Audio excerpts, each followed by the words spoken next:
става изключително интересно. Лидери в момента са четворката от втори коридор, където са международните неутрални състезатели. Leading the way for now.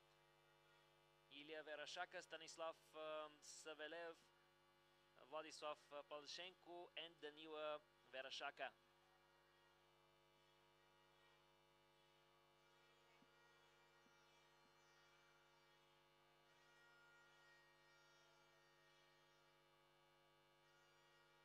Победата тук и златото отиват за международните неутрални състезатели.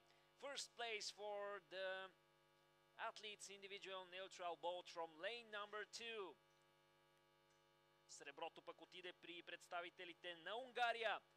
Hungary with the silver medals and the bronze went to Spain. Така, Унгария с сребро, Криштоф Колар, Герго Руми, Ксенат Молнар и Иштван Юхач с сребърните медали, пък бронза е за Даниел Рос, Диего Гонсалес Ормасабал, Мигел Гонсалес Ормасабал и Даниел Грихалба.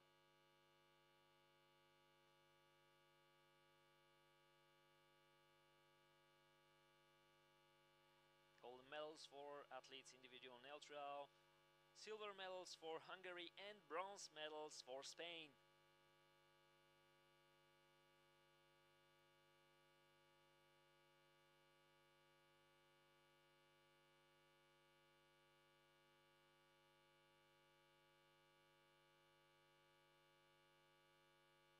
Госпожи и господа, това беше и последния ни финал за деня. Състезанията ще продължат от 3 часа.